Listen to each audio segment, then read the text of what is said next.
Bonjour à tous, alors je viens un petit peu en avance, il est 56 sur mon Mac, on attend encore un petit peu.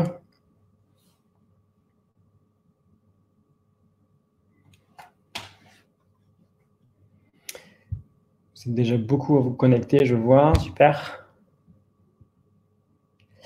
On va peut-être commencer par un petit test, du coup, vous me dites si le son est bon pour vous, si l'image est de bonne qualité également, s'il n'y a pas de souci. N'hésitez pas à écrire sur la partie de droite sur le chat, tout simplement. Il y a pas mal de monde, il y a du monde que je connais. Je vous dis bonjour du coup.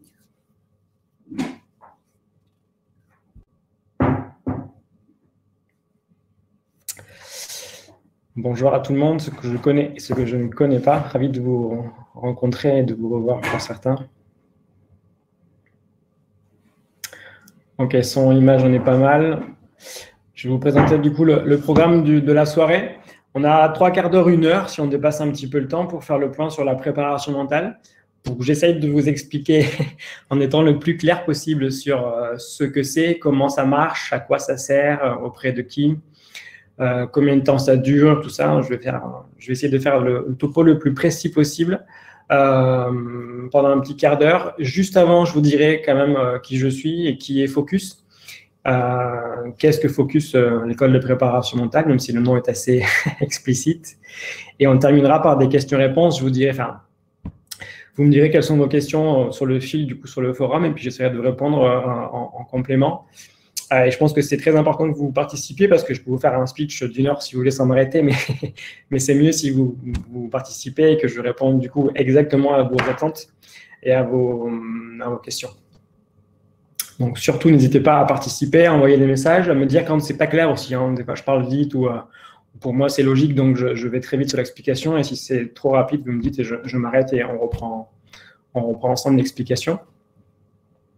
Et si vous avez des compléments à apporter par rapport à vos sports, par rapport à vos pratiques professionnelles, personnelles, par rapport à vos connaissances globales, idem, n'hésitez pas à mettre sur le fil du coup des éléments qui seraient intéressants, à mettre en lien des sites, des références, des choses qui peuvent être pertinentes pour ceux qui regardent le webinaire, qui, je le précise, est enregistré et qui du coup sera rediffusé ou du moins accessible en rediffusion sur le site de Focus, enfin du moins sur la page Facebook de Focus, et notamment sur le groupe privé de l'école de préparation mentale qu'on a chez Focus. Alors, je vois qu'on est déjà pas mal. Je vous propose du coup de démarrer. Je vais vous dire donc qui je suis. Je vous dirai après qui est Focus, ce que l'on fait chez Focus, et on partira du coup sur le topo officiel de ce webinaire. Donc, je suis Anthony Med, je suis docteur en psychologie. J'ai fait une formation entre guillemets classique en psychologie, même si quand on me connaît, on sait que j'ai pas une approche trop classique en psychologie. J'ai fait une thèse du coup à Bordeaux ici. Où je suis né. J'ai fait 2 ans quand même en Allemagne, donc j'ai fait un Erasmus prolongé, mon temps d'études là-bas. Et je suis rentré en psycho pour ne faire que psycho du sport. Le reste ne m'intéressait pas et c'était pas dans mes perspectives. Sauf qu'à l'époque, c'était en l'année 2001 ou 2, je ne sais plus, quand j'ai démarré à la fac, il n'y avait pas de psycho du sport en France. C'était une discipline totalement inconnue et pas du tout enseignée de façon scientifique universitaire, du moins en psycho. Donc, j'ai fait de la psycho globale, générale pendant quasiment 5 ans et après pendant ma thèse. Et par contre, j'ai eu la chance de faire de la vraie psycho du sport en Allemagne, où là-bas, ils étaient déjà un peu en avance par rapport à nous sur ces questions-là. Et du coup, j'ai suivi des cours de psychologie à la fac de psychologie et en STAPS là-bas. Et donc, j'ai eu une ouverture sur ça. Après, donc, je suis rentré en France. J'ai fait un DU en psychologie du sport avec une approche sur la santé principalement. Donc, plutôt pour des profils de psychologues qui veulent suivre des sportifs dans une démarche de bien-être et d'équilibre global. Des jeunes comme des sportifs pros plus âgés. J'ai fait une thèse. Et de là, j'ai ouvert des cabinets, j'ai travaillé, et j'ai monté Focus il y a maintenant, il y a 4 ans, c'était en 2017, avec Olivier Leprêtre, mon associé, qui est donc Olivier de formation plutôt STAPS, qui était prof de PS et préparateur mental. Et du coup, on a associé nos 2 profils qui sont complémentaires et très différents pour proposer du coup Focus. Focus s'appelait il y a encore quelques mois Focus Consultant, parce qu'on était on va dire un centre de formation où on proposait des formations et on avait des consultants qui faisaient les formations aussi en complément de nous. On a gardé ça, mais on a agrandi Focus, tant dans la structure, l'organigramme que les offres que l'on propose. Focus maintenant est une école, on s'appelle Focus l'école de préparation mentale, parce qu'on fait de la formation toujours. On propose des formations pour se former au métier même de préparateur mental. Donc là, sur le fil, je vois pas mal de gens qui ont fait le parcours chez nous, le DSPM, le diplôme de préparation mentale supérieure. Et on fait d'autres formations aussi, entre guillemets, de niveau un petit peu moins élevé, moins exigeant, soit en présentiel, soit en e-learning, où on forme plutôt aux techniques et aux outils de préparation mentale. Où là, on cherche entre guillemets, à vulgariser et à proposer du coup les outils qui pour nous fonctionnent très bien, qui ont de bons résultats à tout un chacun, que ce soit des managers, des sportifs, entraîneurs, des parents de sportifs, voilà. Et en complément de ça, Focus donc s'est élargi à une nouvelle offre de, comment dirais-je, on propose d'autres choses. On essaie vraiment de se construire comme une banque de données, une banque d'informations éducatives. On met en ligne beaucoup d'informations. Bon, j'essaie de publier un livre par an. C'est un peu ambitieux, mais j'essaye. Donc, outre les bouquins, on publie aussi des articles régulièrement dans la presse écrite ou sur le site de Focus. On partage des questionnaires gratuitement sur le site. Vous y allez, vous avez accès à des profils, enfin, des tests de profil psychologiques complets, gratuitement. Et c'est plutôt des tests intéressants et pertinents pour les coachs, préparateurs mentaux et puis pour tout le monde, hein, c'est vraiment des tests qu'on peut passer simplement, qui donnent beaucoup d'éléments en très peu de temps. Donc, on propose beaucoup d'informations, beaucoup de choses chez Focus et on crée, je dirais, un réseau. On essaye vraiment de créer comme ça une sorte de toile d'araignée géante avec tous les préparateurs mentaux, peut-être pas de France, mais au moins ceux qu'on connaît, ceux qui passent par chez nous, ceux dont on considère qu'ils travaillent bien, qu'ils sont intéressants, qu'ils font vraiment de la qualité sur le terrain. Et du coup, on crée du réseau. Donc, Focus, c'est tout ça. C'est un réseau de consultants, d'intervenants en préparation mentale. C'est une banque de données, et je dirais une banque d'éducation à la préparation mentale via tout ce qu'on propose. Et c'est donc aussi une entreprise de formation où on forme directement ceux qui sont intéressés par la préparation mentale ou la psycho de façon générale. Voilà, donc Focus, c'est tout ça. On est basé sur Bordeaux. On bosse quand même un peu partout. Nos consultants sont partout, même à l'étranger. On a des consultants en Suisse, dans les pays francophones, au Maghreb, à Djibouti récemment. On en a qui s'expatrient aux US, etc. On a plein de gens un peu partout et on travaille avec des sportifs, des entrepreneurs, des managers, etc. un peu partout dans la France. Et on fait beaucoup de nos formations quand même sur la Nouvelle-Aquitaine, qui est devenue très grande. Maintenant, c'est la plus grande région de France. Mais aussi un petit peu en dehors, on bouge assez facilement. Voilà, donc vous aurez toutes ces informations sur le site de Focus, je vous redis l'élément.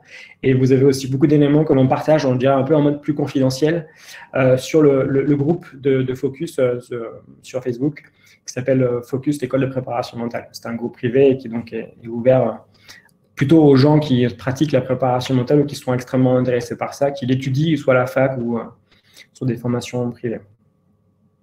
Donc voilà un peu pour ce que l'on fait et j'en viens du coup au topo du jour qui était axé sur qu'est-ce que la préparation mentale. Alors la question est très, très large. La préparation mentale pour moi c'est plusieurs choses. Je dirais d'abord que c'est une philosophie, c'est une croyance si vous voulez, qui est de postuler qu'on peut tous progresser mentalement si on s'entraîne. Alors, c'est un postulat qui est assez récent, que tout le monde ne partage pas. Je sais qu'il y a encore beaucoup de réticences au niveau des entraîneurs ou certains profils de psy qui sont totalement hostiles à cette démarche-là. Mais bon, je pourrais vous prouver par A plus B que ça marche scientifiquement. Ils ne me croiraient pas, mais bon, je dis quand même que ça fonctionne très bien. Donc, c'est une philosophie qui est basée sur ça, sur le fait qu'on peut tous progresser individuellement. On peut tous s'améliorer, alors sur des choses très techniques, sur des compétences clés ou très fines, mais aussi, je pense, d'un point de vue peut-être plus global, dans le sens de progresser soit pour être une meilleure personne ou pour être un meilleur sportif, plus performant si vous visez vraiment l'aspect performatif dans votre démarche, ou plus humain, plus altruiste, au travail plus efficace, et aussi, je dirais, moi en tant que psychologue, du coup, peut-être plus équilibré personnellement. Parce que ce que l'on recherche, c'est certes de la progression au sens d'avoir du rendu chiffré et quantitatif, mais on veut aussi que les gens trouvent leur propre équilibre personnel. Donc, c'est ça la philosophie de la préparation mentale. Donc, c'est un petit peu différent de la psychologie classique qui est plus sur une recherche vraiment d'équilibre et de soins ou d'accompagnement au bien-être, comment dirais-je, une méthode voilà, de soins en général. Les gens ont des difficultés psychologiques, on essaie d'y répondre, de trouver une sorte d'équilibre. Nous, on va plus loin que ça, on essaie de trouver l'équilibre et de progresser. On a vraiment 2 temps de travail et du coup, on est sur une démarche plus longue que ça. Maintenant, pour que ça fonctionne, parce que ça peut fonctionner à tous les coups, mais il y a des éléments à prendre en compte. Et le deuxième élément qui, pour moi, on va dire, distingue vraiment la préparation mentale des autres approches en psycho, coaching ou développement personnel, c'est l'éthique. L'éthique parce que le métier n'est pas encore vraiment déposé en tant que tel. Du coup, il y a beaucoup de gens qui se prétendent préparateurs mentaux. Il y a beaucoup de gens qui, sur le terrain, font des choses que je considère très concrètement comme pourries, mais qui tournent très bien néanmoins. Mais il faut, à mon avis, et c'est un peu l'avenir de la préparation mentale, c'est vraiment le fait de savoir s'encadrer et de s'imposer une éthique, une règle de conduite. Donc, dans l'éthique, j'inclus plusieurs choses. D'abord, la science. Il est très important que ce que l'on fait soit scientifiquement démontré, ou moins sur des grands modèles et sur des grandes théories conceptuelles, que l'on ne fasse pas des choses comme ça parce que ça nous paraît pertinent et que ça a marché sur 1, donc ça marchera sur 10. Non, ça doit marcher sur 10. Il faut comprendre quand ça ne marche pas, pourquoi ça ne marche pas. Et il faut aussi comprendre quand ça marche, pourquoi ça marche. Donc ça, on doit vraiment s'appliquer cette rigueur-là, scientifique, pour moi, elle est très importante. Alors, comme j'ai fait une thèse, évidemment, j'ai tout un background derrière moi de chercheur, donc je manipule ça assez facilement, et quand on n'a pas fait de recherche, c'est peut-être plus compliqué, mais ce que l'on fait, en tout cas, nous, chez Focus, c'est qu'on met vraiment en avant l'aspect scientifique, et moi, je tiens beaucoup à ce que les outils qu'on propose et un fond scientifique. Alors, c'est pas toujours simple de le démontrer, de le prouver, parce que les études sont compliquées à mettre en place, pour plusieurs raisons méthodologiques, mais c'est quand même important d'avoir ce concept-là en tête et cette espèce de rigueur-là scientifique, sinon on peut tout se permettre et c'était prendre des risques. Deuxième élément qui pour moi est important, c'est la déontologie, dans le sens où il y a quand même une différence entre les psychologues et les préparateurs mentaux et les psychiatres et les médecins, ce que vous voulez. C'est que la préparation mentale et les formations sont assez courtes. Donc, il ne faut pas nier que les préparateurs mentaux n'ont pas toujours toutes les bases en psychologie. Et un des gros enjeux pour nous et pour vous, c'est ceux qui sont là, qui sont préparateurs mentaux, c'est de savoir distinguer les patients, les clients qui ont, je dirais, un profil très déséquilibré, qui du coup devraient plutôt voir des psychologues ou des psychiatres, et de ceux qui vont, entre guillemets, déjà très bien, qui veulent juste aller encore mieux et être plus performants, qui du coup sont parfaitement adaptés à la préparation mentale. Voilà, donc il faut avoir déjà un peu les connaissances de base sur ces éléments-là pour savoir déontologiquement ce que l'on peut faire ou ne pas faire et quel client, patient on peut suivre ou ne pas suivre. Alors, c'est très complexe parce que la frontière entre les deux éléments, équilibre et déséquilibre, elle est des fois très ténue. Et puis, on est tous chacun sur un fil et lundi matin, on est équilibré et mardi après, il y a un souci et on est déséquilibré. Donc, donc ça change tout le temps et il faut savoir s'adapter au changement. Et donc, il faut en cas soit en tant que praticien s'imposer cette démarche-là et avoir des connaissances quand même sur l'aspect et le fonctionnement cérébral et psychologique de l'être humain, c'est fondamental. Et le troisième élément sur lequel moi j'insiste beaucoup et dans mes bouquins et en formation, c'est le protocole. J'impose souvent, sans l'imposer, mais un peu quand même, un protocole d'intervention aux gens que je forme, parce que je leur dis que même si ce qu'ils font, les outils qu'ils ont marchent très bien, pour qu'ils marchent encore mieux, il faut respecter un cadre, comme ça, on va dire, d'intervention, avec une sorte de bilan diagnostic où on pose le profil de la personne, on essaie de comprendre comment elle fonctionne, on lui fait passer des tests, donc le PPS ou ce genre de tests-là, on lui fait passer des entretiens, on investigue un peu l'environnement familial, personnel, les parents, les enfants, les entraîneurs, tout ça. On doit comprendre au mieux, en 3-4 séances, comment chacun, on va dire, se positionne, ça s'articule et fonctionne. Et de là, on passe à l'étape d'entraînement véritablement. Mais si on fait un entraînement sans avoir les bases, on va rater 70% du travail et on ne va pas être bon. C'est exactement comme en préparation physique. Un préparateur physique de haut niveau, à mon sens, de qualifié et de bon, c'est quelqu'un qui vous propose un suivi individualisé en lien avec votre profil et votre morphologie qu'il a évidemment mesuré avant. S'il ne la mesure pas, s'il ne fait pas des tests en amont, il fera plein de choses, mais ça marchera peut-être pour 2, 3, 4, 5, 6 personnes. Il y en a 4 qui seront mis de côté parce qu'ils seront en échec. Donc, on doit vraiment être très bon sur le protocole et respecter au minimum, du coup, un cadre comme ça, je dirais, d'intervention assez posé, un peu strict des fois. Alors, mon côté psy fait que des fois, je suis un peu strict sur ce protocole-là. On peut s'en écarter un peu, mais il faut quand même, je pense, toujours avoir un protocole. Il y a des questions, je vois, sur le fil déjà. Je vous propose de les garder en tête. Je vais essayer. Je ne vous garantis pas que je mémorise tout, mais je vais essayer. Puis, il faut me les reposer au moment de l'échange entre nous, questions-réponses. Et du coup, je vous répondrai précisément à tout ça. En plus, c'est très pertinent, donc je essaie de mémoriser quand même.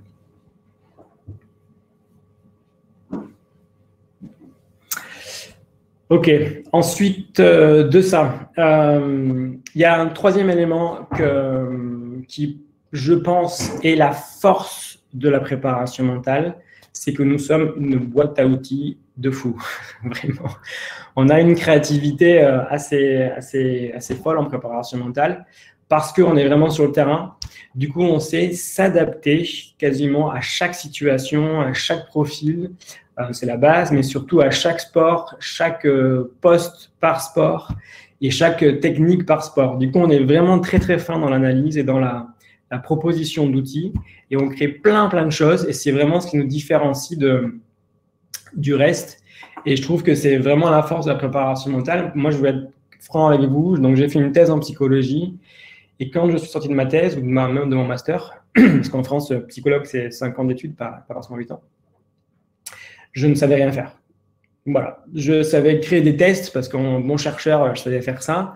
Mais sinon, je ne savais rien faire. Je ne maîtrisais même pas les entretiens. Je n'avais pas de technique particulière. Je n'avais pas appris de méditation, de cohérence cardiaque, de je ne sais quoi. Je n'avais rien de tout ça. Vraiment. La fac de psycho vous apprend les bases culturelles, historiques et scientifiques en psychologie, mais pas de la pratique. Vraiment.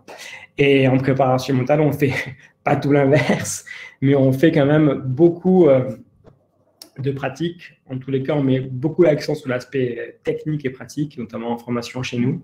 Et c'est là-dessus où on est, je pense, fort. Et c'est là-dessus où on doit jouer, c'est sur la carte vraiment des outils.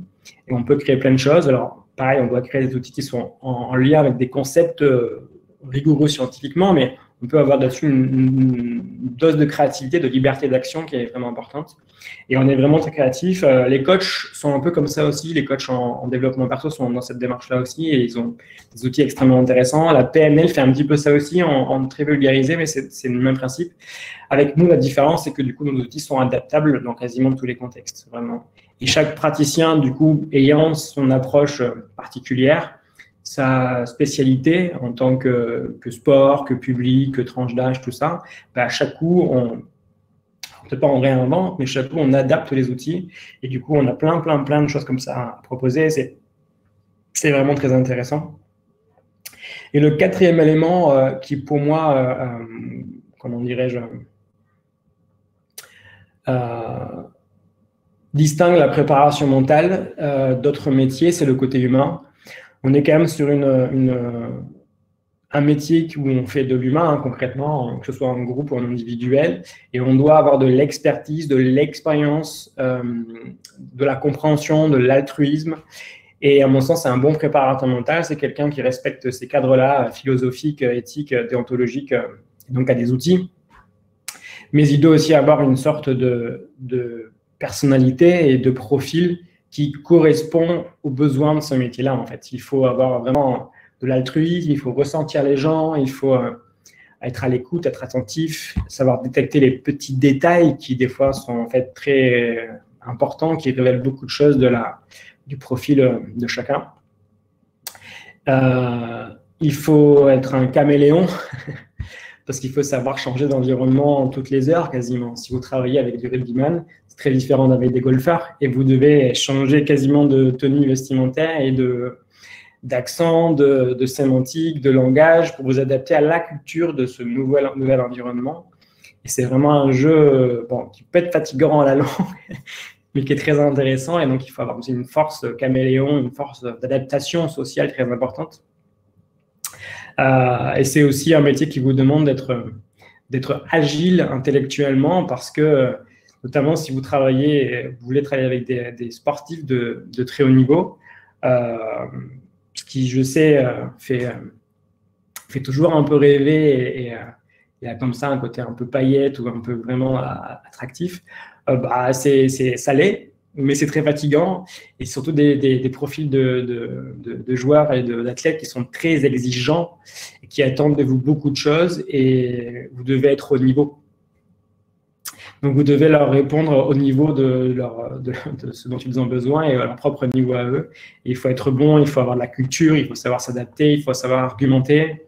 Ils veulent comprendre comment ça marche, donc il faut leur expliquer, ils veulent savoir où vous allez, pourquoi, comment, à quel objectif. Ils vous appellent la nuit, le matin, le soir, tout le temps. Ils sont très, très, très exigeants. Et donc, voilà. Donc, c'est un travail humain qui vous demande de vous adapter à chaque profil, de faire beaucoup d'efforts, de prendre beaucoup sur soi, de tout le temps être en recherche de compléments, d'informations, d'être en recherche de nouveautés, de changements aussi, de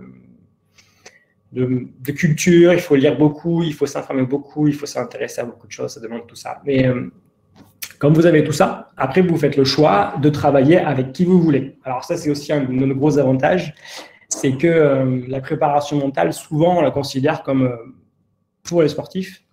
Alors, il est vrai qu'elle a été créée pour les sportifs. La préparation mentale, le terme même vient de la fac de sport de STAPS, un peu en écho à la préparation physique. Et donc, ça a été inventé, ou du moins créé pour les sportifs.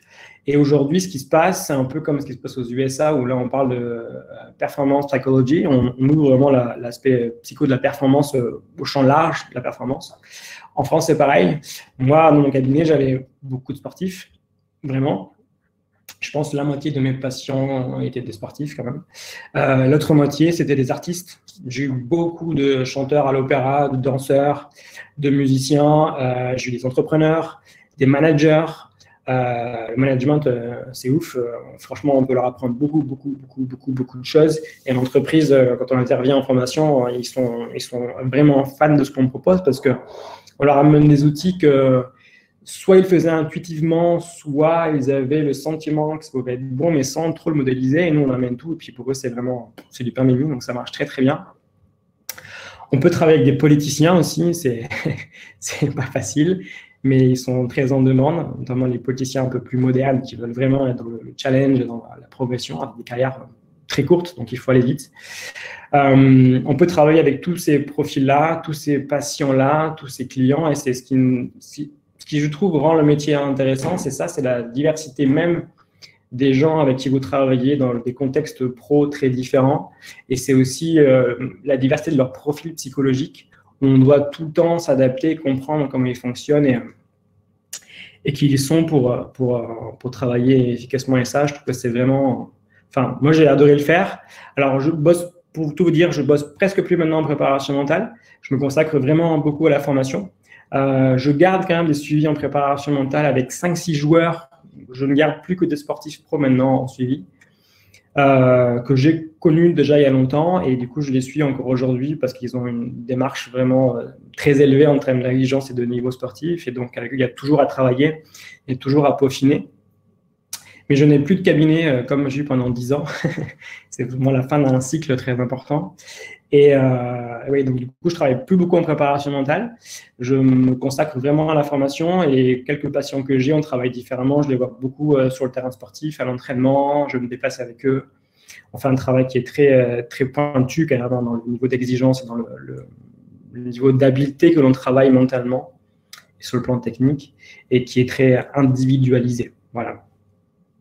Donc voilà un peu comment je perçois la préparation mentale.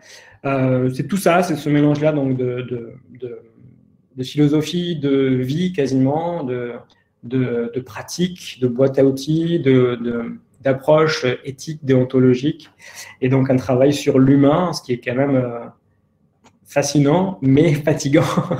Donc ça vous demande d'avoir un petit peu de bouteille pour arriver à mettre tout ça en place. Voilà. Si ça vous va comme réponse, je pense avoir été un peu vague des fois, mais vous me dites si c'est le cas, je préciserai. Je vais vous proposer de me poser des questions et je vais essayer de vous répondre du coup précisément à vos remarques. Alors, je vais reprendre, c'est le temps du coup que j'ai pour reprendre les questions qui m'ont été posées précédemment. Il y avait une question sur le DU. Il y avait une question sur Target aussi, sur la méthode Target. Penses-tu que la méthode Target s'appuie sur des bases scientifiques ou juste expérimentales? C'est un peu les deux. Ce que je connais de Christian Target, il a entre guillemets chopé des concepts comme ça qui étaient en psychologie assez en place depuis assez longtemps, qui viennent beaucoup de la PNL, enfin du moins que la PNL a reconstruite, qui ont été après remodelés en ce qu'on appelle en psychologie les thérapies cognitivo-comportementales. Donc, il a pris des éléments qui sont là-dedans, plus d'autres éléments qu'il a rajoutés en faisant un peu comment dirais-je, sa boîte à outils perso et sa palette de couleurs propres. Donc, c'est tout ça. C'est à la fois des éléments très scientifiques. Alors, je ne sais pas si lui, il l'explique comme ça, mais moi, dans ce que j'en lis, j'en décrypte en tous les cas, je vois les éléments scientifiques auxquels il fait référence et auxquels les outils qu'il a font référence. Plus une base d'expérimental, et on fait tout ça hein, concrètement. Je vous ai dit qu'on avait une boîte à outils qui était très large, mais on pioche un peu tous, chacun chez les autres, dans différentes théories ou concepts ou approches en psychologie, thérapeutique ou vraiment du coaching pur. Et on adapte les outils. Donc, il y a toujours une part dedans d'expérimental parce qu'on ne peut pas tester tous les outils pendant 10 ans, à savoir que, par exemple, pour faire un test psychologique où on va tester, je ne sais pas quel élément de notre personnalité, ça va prendre 10 ans. C'est 10 ans de recherche scientifique pour poser les questions, enfin trouver les questions, poser les questions, les décortiquer, trouver l'assemblage, passer des premiers tests statistiques pour après écrémer, refaire, etc. Publier, republier, ça prend beaucoup de temps. Voilà. Donc c'est un peu le problème qu'on a avec le côté trop scientifique, c'est que s'il faut être patient. La science, c'est génial, mais c'est long. Donc, on se base sur des éléments scientifiques qu'on va adapter évidemment après. Et on va pas, enfin, on pourrait tester tout comme ça scientifiquement, mais vraiment, ça serait très, très complexe et surtout très lent. Donc, des fois, on abrège un peu le processus de recherche comment dirais-je, de scientifique à tout prix. Sylvain Roulet me parle de Target toujours, il me parle du flow. Absolument, oui, le flow, c'est un peu l'objectif de Christian Target dans son approche. Donc, le flow, pour ceux qui ne le savent pas, c'est ce qu'on va appeler en français, du coup, j'ai un trou, le sentiment de flow, je vais le faire en anglais, j'ai oublié le terme français, c'est le fait d'être dans une espèce de sentiment où tout vous réussit, tout va bien, tout fonctionne, les gestes sont beaux, faciles, la zone. Voilà, merci Monsieur Gérardi. C'est la zone optimale de performance, ou la zone tout court, il y a plein de termes, mais la zone, je trouve que c'est le terme le plus sympa. Donc, quand on atteint la zone, votre cerveau est parfaitement en place et là, tout fonctionne. C'est lorsque l'on voit Federer jouer, qui vole sur un terrain, qui ne marche pas, en fait, il vole. Ses jambes sont légères et puis ses coups sont léchés, machin, etc. Ça va dans tous les sens, c'est beau, il y a quasiment 0 faute. C'est Nadal à Roland-Garros, là, en finale, 3-4 fautes par set, c'est pas improbable. Tout réussit, tout est beau, tout est léché, tout est facile. Et en fait, ce qui est marrant, c'est que le corps est très fatigué, le cerveau est en hyperstimulation, mais à la fois très calme. Et c'est vraiment l'état de symbiose parfait, d'osmose entre le corps, la tête, les émotions, la concentration, la fatigue physique, etc., qui fait que, clac, on a trouvé le niveau qui était parfait. On a atteint la zone et du coup, là, tout devient beau et performant. Et c'est un état dans lequel tout le monde peut arriver, sauf que tout le monde n'y arrive pas de façon régulière. C'est un peu la difficulté. Il y a des cerveaux, il y a des gamins qui sont dans la zone très vite, on les voit, ils ont une capacité à être dans la zone, c'est facile pour eux, ils sont quasiment là-dedans à chaque entraînement ou chaque match. D'autres, ça va être plus laborieux. On peut travailler ça avec un travail de préparation mentale vraiment de fond et vraiment optimal, on peut y arriver. Mais il faut prendre en compte plein de paramètres, le stress, les émotions, gestion de la colère, du calme, de l'attention, gestion du moment présent, etc., plein de choses. Et c'est un assemblage comme ça de choses qui font que l'on réussit à être dans la zone. Donc, c'est un peu l'objectif de Target dans sa méthode. C'est moins le mien concrètement en préparation mentale, parce que moi, je vise d'abord l'équilibre global. Et quand j'ai l'équilibre, après, je vais chercher vraiment de la perf pure ou de la zone, on va dire, en termes d'état cérébral optimal. Mais j'ai moins ça comme objectif avec les sportifs que j'encadrais dans le passé. J'avais une autre question, j'ai vu.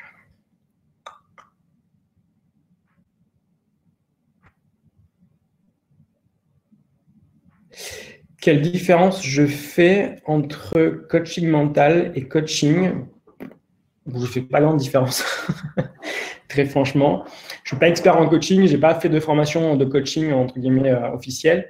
Pour moi, le coaching, c'est une technique proche de la préparation mentale qui vient plus, par contre, de l'entreprise américaine, concrètement, ou du moins nord-américaine, et qui cherche à développer des habiletés ou des compétences psychologiques fondamentales dans chaque profil. Voilà.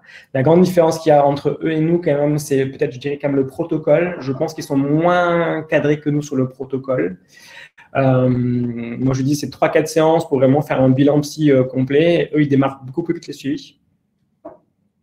Et puis nous, il y a aussi une démarche de début, milieu, fin. On met une fin en suivi. Et pour les sportifs que l'on accompagne, notamment les sportifs professionnels, il n'y a pas de fin. C'est sans fin. Parce que les sportifs pro, ils ont toujours à progresser. Ça se joue à des micro-détails, des petites choses, des petits 1% de progression. Et ces 1%-là, et ben, on les travaille dans le temps sur 5 ans, 10 ans, etc. Donc, c'est très long. Donc, comme j'ai eu la chance d'avoir des sportifs pro en suivi, généralement, je faisais avec eux 15 bonnes séances, quand même, on va dire, de premier gros travail d'équilibre sur quasiment une saison entière.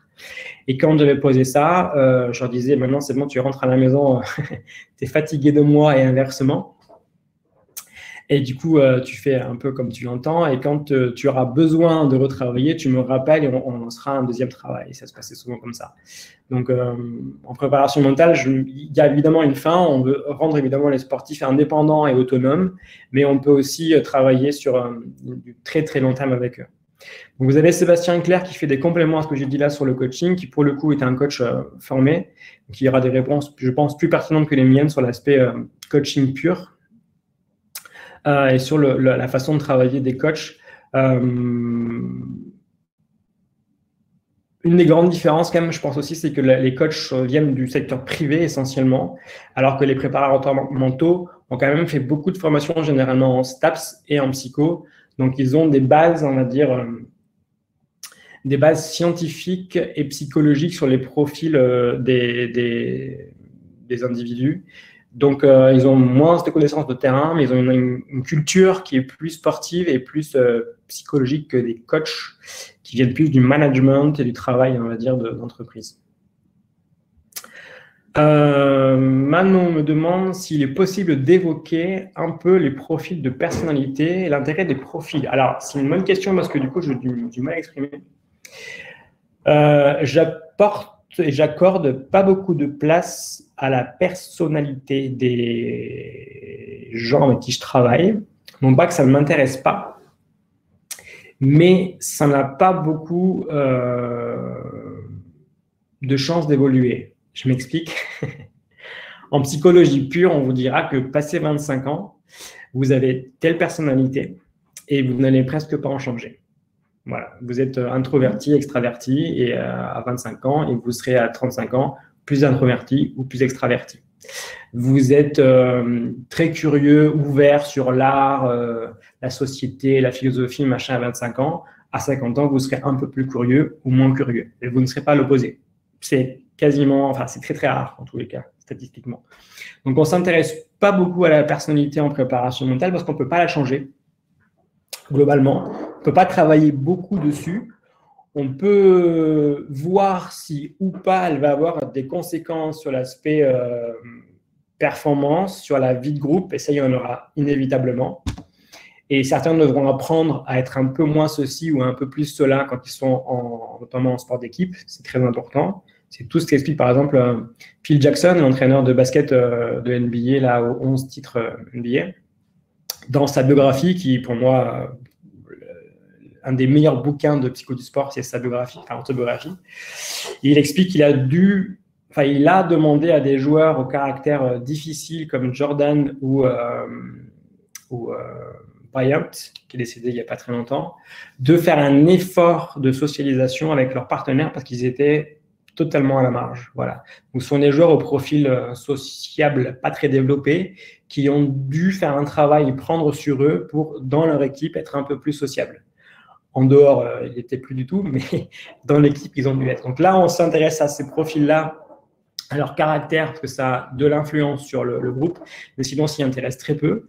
Et donc, quand je parle de profil, je m'intéresse plutôt au profil de compétences, c'est-à-dire tout ce que l'on peut modifier, comme la motivation, la concentration, la confiance en soi, l'estime de soi, tous les processus émotionnels, attentionnels, tout ce qui va être au bout de l'effort, etc. Tout ça, on peut le travailler.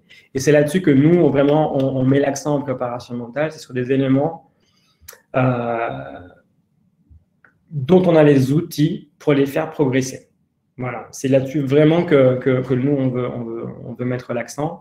Et ça marche plutôt bien, mais tout l'intérêt de passer des tests et d'avoir votre overview de votre profil comme ça, psychologique, de façon globale, soit dans votre pratique sportive, soit vous en général, soit vous au travail ou dans d'autres contextes. Mais il faut avoir comme ça votre connaissance de vous qui soit au top pour vraiment travailler efficacement. Donc les profils, j'y accorde beaucoup d'importance. Vraiment, moi, je ne lance aucun suivi sans profil à la base, parce que je sais que je vais me tromper. Alors, mon intuition et l'expérience fait que j'arrive quand même à repérer très vite comment les gens fonctionnent en quasiment 30 secondes, mais c'est mon intuition, c'est pas suffisant. Je vais quand même fouiller ça et je veux que mon intuition soit vérifiée ou pas, mais je vais avoir en plus de mon intuition des éléments plus factuels. Donc, j'utilise beaucoup les tests, l'observation et l'entretien pour avoir des éléments très posés et qui vont me profiler, entre guillemets, la personne que j'ai en face de moi. J'ai vu une question de monsieur Dugénie Marquin. Pour toi, en quoi l'ego peut avoir de l'impact sur la performance? C'est une question de bouddhiste, ça. Il est énorme. L'ego, il y a deux notions que je ne travaillais pas du tout au tout début de mon approche, il y a 10 ans. C'était l'estime de soi et l'ego, je ne voyais même pas ce que c'était en fait. Donc, je n'y pensais même pas. L'estime de soi parce que je considérais que c'était une notion qui était trop vulgarisée, trop presse magazine féminine, concrètement. Et je trouvais ça incongru d'en parler avec des sportifs. Grave erreur de ma part, mais grave erreur. L'estime de soi, c'est central. Il faut la travailler tout le temps. Je dis bien tout le temps. Même avec les gens qui ont l'air d'être très posés sur leur estime d'eux-mêmes, il faut la travailler tout le temps. Et avec des sportifs, des musiciens, avec qui vous voulez, c'est une notion qui est indispensable. Il faut tout le temps l'investiguer et la consolider, même si elle est forte. C'est vraiment un truc sur le profil psychologique, c'est un des éléments auxquels moi j'accorde le plus d'importance, l'estime de soi. Et le deuxième, c'est l'ego, qui depuis m'a beaucoup intéressé. Du coup, j'ai écrit un bouquin sur ça qui sort en mars, pour tout vous raconter. Parce que l'ego, dans le sport, c'est fou. En fait, c'est tout. L'ego, ça résume tout. Ce qui est dur dans nos sociétés, dans notre approche du sport, c'est qu'on résume tout à la victoire ou la défaite. On résume tout à un classement, à une qualification, à un chronomètre, à une distance, à un titre, à un non-titre, à une médaille en chocolat. Tout est résumé à ça. On simplifie 4 ans, 10 ans, 20 ans d'entraînement à un résultat. Et on fait ça tous les week-ends. Du coup, à chaque fois que vous êtes en confrontation sociale de compétition, votre ego, il s'alarme, il s'agite et il vous met en difficulté. Donc, l'ego, j'y accorde beaucoup d'importance. C'est pas facile à traiter parce que les gens n'aiment pas trop ça, les sportifs encore moins, même s'ils ont un ego surdéveloppé et ils en ont besoin. Donc, il y a au moins 2 formes d'ego. Il y en a plus, je pense, mais dans la littérature, on différencie plusieurs types d'ego. Il y a un premier ego qu'on rapproche beaucoup de l'égocentrisme ou du moins d'abord de la mégalomanie. Donc, des gens qui ont le sentiment d'être doués, d'être gifted, comme on dirait en anglais, d'avoir du talent, du don, d'être fait pour ça et d'être les meilleurs. Et qui, du coup, vont chercher à être bons dans plein de choses. Ils sont extrêmement ambitieux, ils ont des projets de fou, ils veulent être champion du monde à 8 ans, ils veulent créer des boîtes qui vont gagner des millions d'euros, etc., etc. C'est ces profils-là. Donc, ils ont un ego très développé. Ils ne sont pas forcément faciles d'accès, pas forcément humbles. Mais l'ego leur sert, entre guillemets, c'est une source de motivation pour se dépasser et aller très loin et atteindre leurs objectifs, qui des fois sont, pour le commun des mortels, totalement fous, anormaux ou incompréhensibles. Pour eux, voilà, ça va très très loin. Et il y a l'ego qui, pour moi, est plus problématique et sur lequel je travaille beaucoup du coup en préparation mentale. C'est la petite voix ici, là, derrière vous, qui s'agite tout le temps, qui vous envoie des messages négatifs lorsque vous êtes en danger. Donc, dès qu'on est sur une balle de match, une balle de break, on est face à un gars qui est plus grand que soi, dès qu'on a un record à battre, en fait, la petite voix s'agite, il vous dit attention, attention, attention, tu peux perdre, ou tu peux la mettre à côté, ou tu peux prendre un hippon, etc., etc. C'est ça. Cette petite voix-là, eh bien, il faut la faire taire. Il faut que votre ego se taise dans ces circonstances-là. Ce qui n'est pas une moindre affaire. Mais c'est sûrement le cœur du métier de préparateur mental, c'est ça, c'est de savoir gérer le stress et de savoir gérer l'ego, ce qui est très proche, hein, c'est des notions qui sont très, très similaires, juste avec des sémantiques différentes et des conceptualisations culturelles, scientifiques différentes, mais l'ego, pour moi, j'y accorde vraiment beaucoup d'importance. Et les grands sportifs, je vous redis, ils ont un boulard, un ego surdimensionné, mais ils savent le mettre de côté, le faire taire quand ils sont dans une situation à enjeu. Voilà. Jordan, sur un shoot en fin de match à 80 partout ou 100 partout, il shoot, il n'a même pas en tête le moindre élément, la moindre pensée de si je rate. Pour lui, c'est impossible. Parce qu'il est tellement sûr de lui, de ce qu'il fait, il est tellement focus sur ce qu'il a à faire que paf, ça rentre directement. Voilà. Son ego ne rentre pas en jeu dans sa performance, en tous les cas, la compétition dans l'instant T, dans son comportement sur le terrain.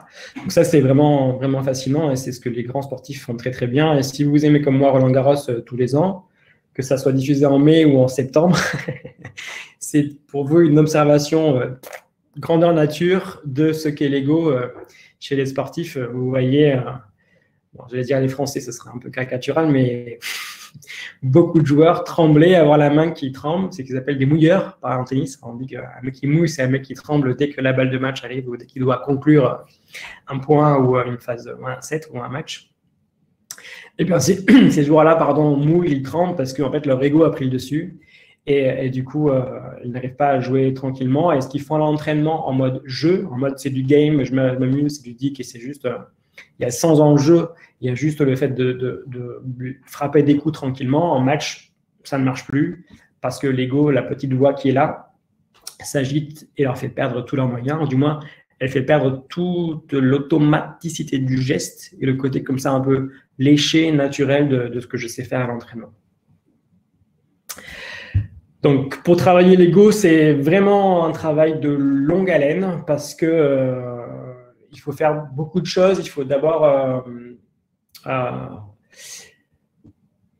retravailler son positionnement en termes motivationnels et d'objectifs. Il faut se décentrer de l'objectif de gagne à tout prix, de classement, de réussite, tout ça. C'est ce qui vous fait paniquer devant la bonne situation. Il faut ensuite méditer énormément.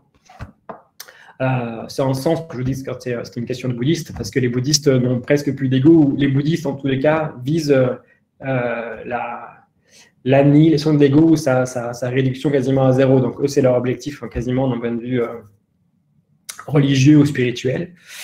Donc, ne visez pas ça, hein, ça va vous coûter sinon 30 ans de retraite dans une grotte au Tibet, mais visez en tous les cas sa réduction dans les moments clés. Et pour ça, il faut méditer, donc pratiquer la mindfulness ou des techniques de méditation assez ouvertes et créatives.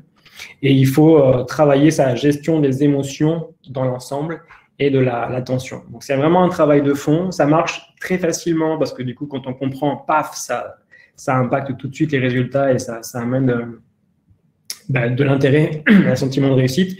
Le problème, c'est que l'ego est très, très fort et que si vous relâchez un peu la pression, que vous travaillez moins, que vous arrêtez l'entraînement, paf, il se réagite et du coup, il vient vous perturber et ça devient un obstacle à votre réussite personnelle.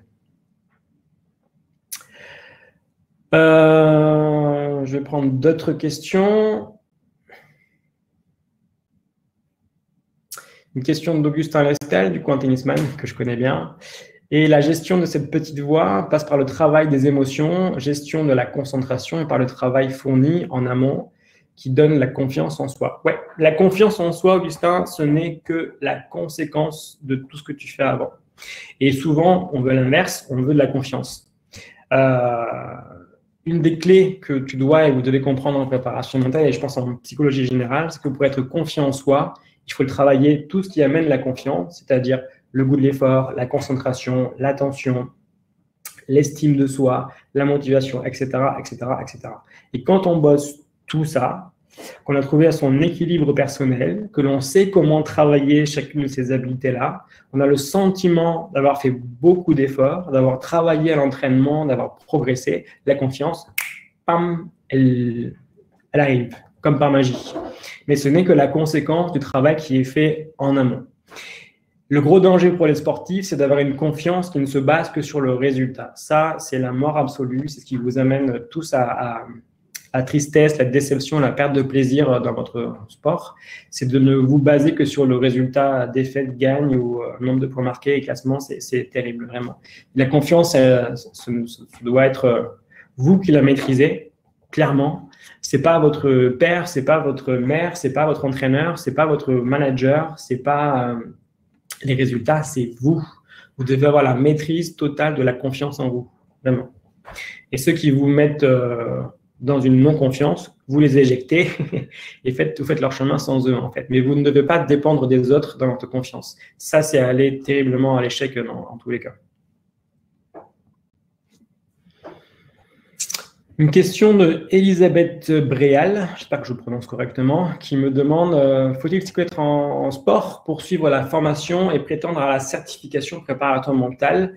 Pas forcément. Alors, si tu veux être préparatrice mentale pour des sportifs, déjà, il y a 300 et quelques fédérations en France, donc tu as 300 et quelques sports possibles avec lesquels tu peux travailler. Donc, moi, je ne fais pas tout ça, mais j'ai eu beaucoup de sportifs. Mais dans tous les cas, quand je ne connaissais rien au sport, ce qui peut arriver, j'ai fait un travail, moi, d'acculturation au sport. Donc, j'allais les voir à l'entraînement, je fouillais Wikipédia, des revues, des vidéos pour comprendre le sport avec qui j'allais travailler, le sportif et son sport.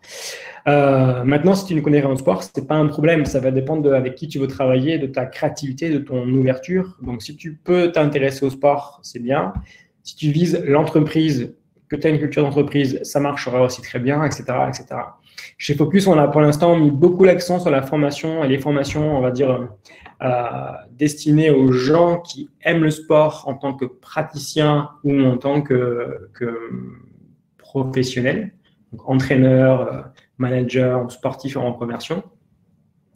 Mais on va ouvrir très bientôt des formations, notamment une formation du niveau expert qui sera plutôt destinée à l'entreprise et aux soins à la santé. Donc, on veut que les infirmiers, les médecins, les cadres hospitaliers, on veut que les managers, entrepreneurs, les RH, ils disposent de nos outils en préparation mentale pour mieux accompagner les gens avec qui ils travaillent et être plus créatifs. Et du coup, on ouvre vraiment la préparation mentale à différents environnements. Donc, Elisabeth, que tu sois fan de Roland-Garros, de rugby ou pas du tout, c'est pas très, très grave en soi. Ce qui compte, c'est plus ta créativité à toi, ton ouverture à aller t'informer sur tout ça. Et surtout à adapter les outils qu'on va te proposer en formation au contexte dans lequel tu veux travailler. C'est vraiment sur ça, à mon avis, que les choses se jouent et qu'on a vraiment de l'intérêt à former en préparation mentale. Je vais prendre encore peut-être 2 questions. Je regarde l'heure qu'il est, parce que je parle beaucoup. Et il nous reste 10 minutes. Je vais prendre du coup une question. Sylvain qui fait une remarque. Selon moi, la confiance et la mise en application de l'estime dans l'action et l'estime à la base vient des nourritures affectives liées à notre enfance. C'est pas faux. C'est pas faux. Il y a une grande proximité entre estime de soi et confiance en soi. Ce sont 2 notions vraiment très psychologiques qu'on a travaillées depuis très longtemps en psychologie.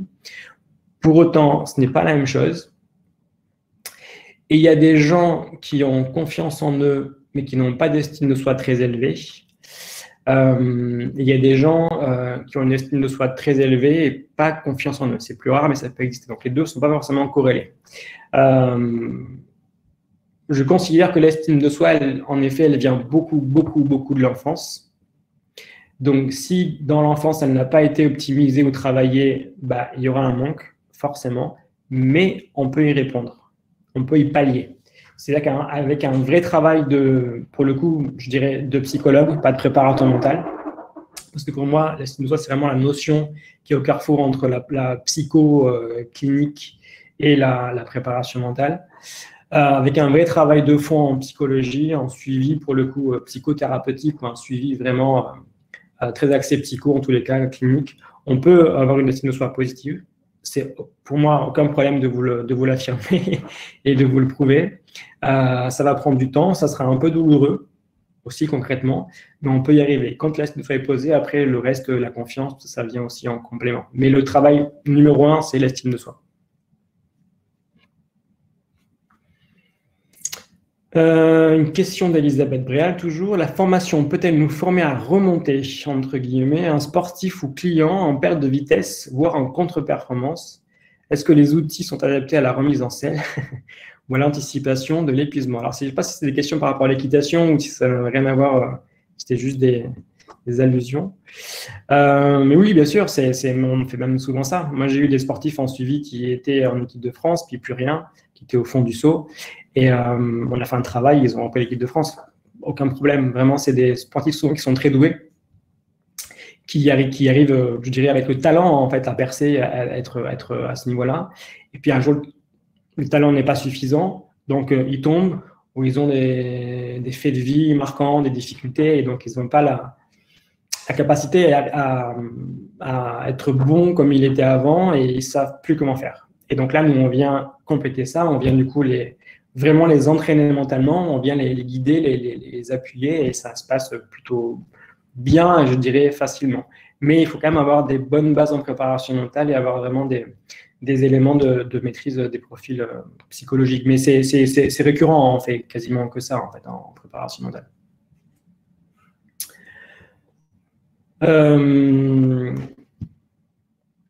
Ensuite, j'ai d'autres questions. Je vais aller voir du coup dans les questions directement.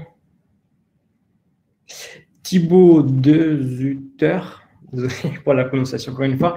On parle de préparation mentale associée à la performance ou aux sportifs de haut niveau, mais peut-elle être utile pour monsieur et madame tout le monde, les sportifs santé bien-être? Alors oui, je te redis Thibaut, absolument, c'est même moi ce que je vise concrètement en tant que psycho-préparateur mental. La préparation mentale d'abord est destinée à tous les sportifs, haut niveau ou pas. Contrairement à ce que tu crois, la plupart des sportifs que j'ai au cabinet étaient dans une démarche de haut niveau, mais j'avais finalement à la fin très peu de professionnels, parce qu'il n'y a pas beaucoup de sportifs pro en France. Hein. Si tu enlèves le rugby, le foot, Les sports co, il va rester peut-être le tennis, le golf, et après, c'est beaucoup de sports olympiques qui sont amateurs. Donc, c'est quand même destiné à beaucoup de sportifs amateurs et à beaucoup de gens qui sont dans une démarche de haut niveau ou pas que. J'ai aussi beaucoup de gens qui faisaient du trail, qui faisaient des triathlons, beaucoup de sports d'endurance, qui sont tous amateurs, qui ont passé les 40 ans, 50 ans, mais qui sont en recherche tout le temps de progression, de développement et qui, du coup, veulent vraiment travailler. Donc, c'est pour eux, aucun souci. On peut commencer, à mon sens, dès 6 ans. Alors, 6 ans, ça va vraiment être des petites routines de préparation mentale et des comment dirais-je, des astuces en préparation mentale. Ce n'est pas un suivi vraiment en tant que tel, mais on va adapter un peu l'entraînement à sportifs sur des techniques très simples. C'est ce que faisait un peu Nadal, son tonton à Raphaël, à l'entraînement, pardon, je cherchais les prénoms. Et après, on peut l'élargir du coup à tous les secteurs. Moi, je travaille beaucoup, par exemple, à l'hôpital. Je forme beaucoup de cadres hospitaliers, infirmiers, de médecins à la préparation mentale. J'ai travaillé beaucoup en entreprise. Là, on va avoir beaucoup d'offres de formation proposées en entreprise. Et l'idée, c'est ça, hein, c'est aussi, je trouve intéressant de proposer à des gens qui n'aiment pas le sport ou l'activité physique en général, de travailler mentalement par le sport. Voilà, ce sont les grands anxieux, les gens qui cogitent beaucoup, aiment contrôler les choses intellectuellement et oublient un peu le corps, donc ils oublient un peu le rapport tête, cerveau, corps. Et l'intérêt du sport, comme je l'entends, c'est pas que la perf, c'est aussi d'être un outil vraiment de travail sur soi, de compréhension de ses émotions dans l'estomac, tout ça, de travail de ses muscles, de travail de sa capacité à se défendre, à faire des sports de combat, tout ça. Et ça, du coup, on peut l'amener en préparation mentale via le sport. Voilà. Donc, la préparation mentale, c'est tout ça. C'est destiné à plein de gens, à plein de profils. Et c'est à nous à adapter en fonction avec qui on travaille, de où on va, ce que l'on peut faire. Mais c'est plein de choses différentes.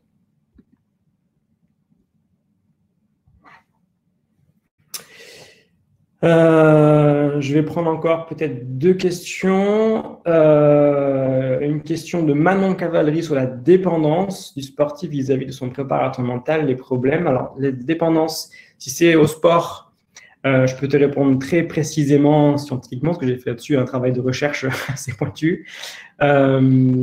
Si c'est la dépendance par rapport au préparateur mental, là, je serai un peu plus… je vais te répondre précisément, mais c'est plus rare quand même, hein. Il y a des patients qui sont addicts à leur psychologue ou psychanalyste ou praticien ou ce que vous voulez, parce qu'ils les voient trop souvent et qu'il y a une relation qui se crée et qui se maintient, qui est un peu néfaste à long terme et qui est même contre-productive, voire dangereuse. En préparation mentale, on veut vraiment rendre les athlètes ou les clients indépendants. Pour ça, on fait plusieurs choses. D'abord, on a un protocole, je redis, début, milieu, fin, qui fait que forcément, on se cadre par rapport à ce protocole-là et qu'on met une fin au suivi. On se revoit après s'il faut, mais ça sera différent et il y aura forcément une distance. On essaie de respecter aussi un cadre de consultation, de suivi particulier. Et surtout, on essaye de faire en sorte que les gars s'approprient les outils. Nous, on est des passeurs.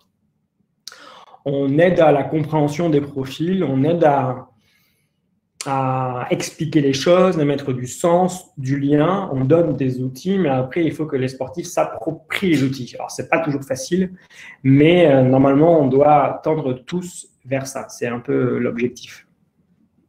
Donc, comme ça, on s'évite tout problème de dépendance et d'addiction à son préparateur mental.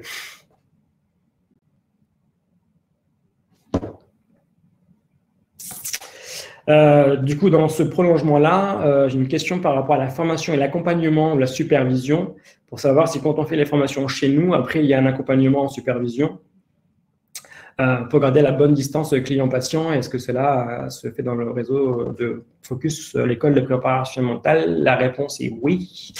Elisabeth, chez nous, quand tu viens en formation en préparation mentale, donc on te forme à tout ce dont je t'ai expliqué là, le protocole, la science, les outils, les profils, les questionnaires, tout ce que tu veux. Tu seras en stage, inévitablement. Je considère qu'on ne peut pas se former en préparation mentale sans être dans la pratique. C'est impossible, vraiment. Ou alors, on sera un expert intellectuel de la préparation mentale, on écrira des bouquins, mais on ne sera pas un expert de terrain, en fait, vraiment. Donc pour être bon, il faut être sur le terrain. Donc, vous serez en stage, inévitablement. Votre stage sera accompagné par nous, les formateurs que tu auras du coup en formation chez Focus, plus un tuteur qui est quelqu'un qui est passé par chez nous précédemment, généralement, donc qui est formé en préparation mentale, qui a de l'expérience, qui du coup pourra t'accompagner dans ton projet. Et à la fin de ça, on pourra aussi mettre en place une supervision. Donc, quand tu seras diplômé, on pourra prolonger un peu l'encadrement et te proposer une supervision si tu en as besoin. Elle n'est pas, à mon sens, obligatoire comme chez les psychologues ou chez les coachs. Je pense qu'elle va devenir obligatoire quand le métier va vraiment se structurer, que ce sera déposé, qu'il y aura des vraies formations certifiantes comme on est en train de le faire en ce moment chez Focus. Mais pour l'instant, ce n'est pas obligatoire. Néanmoins, je te rejoins, c'est un accompagnement quand même qui est important parce que la relation et la posture entre le client et toi, c'est quand même là-dessus que tout se joue et il faut savoir rester à la bonne distance. Et dans le sport, c'est pas facile parce qu'on voit les gars sur le terrain, des fois dans les vestiaires, on connaît beaucoup de leur vie, etc., etc. Et donc, il faut savoir rester distant et ça demande d'être assez calé soi, assez posé, et de savoir imposer aussi une distance personnelle avec les gars, de ne pas vouloir être leur pote à chaque fois, même jamais, et de savoir respecter un peu la bonne distance qui sera utile à votre objectif en tant que préparateur mental. Voilà, il est déjà 19 h, ça file très très vite. J'ai parlé beaucoup, je m'en excuse si je n'ai pas pu répondre à toutes vos questions. Parce qu'il y avait beaucoup de monde aujourd'hui, c'était très cool. Je suis ravi d'avoir pu échanger avec vous. Vous le savez, on fait beaucoup de webinaires chez Focus. On essaie de tout le temps un peu comme ça communiquer et ouvrir un peu, s'ouvrir à vos questions et travailler ensemble. On va refaire des webinaires, on en a d'autres de prévus dans les mois à venir. Je vous avoue que je n'ai pas le calendrier en tête précisément. Donc, le mieux, c'est d'aller voir sur le site de Focus, sur la page Facebook de Focus. Vous aurez accès à toutes les dates. On fera donc plein de webinaires. J'en ferai moi d'autres qui seront peut-être plus techniques, plus sur des aspects vraiment très précis. On va demander aussi à des consultants de chez nous de faire des webinaires pour que vous ayez une autre approche que celle d'Olivier ou la mienne et que du coup, vous ayez aussi accès à des profils différents, à des sports différents, à des vécus différents, à des approches différentes avec d'autres techniques, tout ça. Voilà. Donc, on aime bien partager chez nous, on aime bien être assez ouvert à l'échange et au débat. J'espère vous retrouver très vite sur la page de Focus, sur le webinaire, sur d'autres événements, sur des conférences. N'hésitez pas aussi à nous écrire, nous envoyer des mails ou envoyer des messages directement sur le groupe Facebook de Focus. Je vous remercie encore pour cet échange. Passez une très bonne soirée et à très bientôt du coup chez Focus.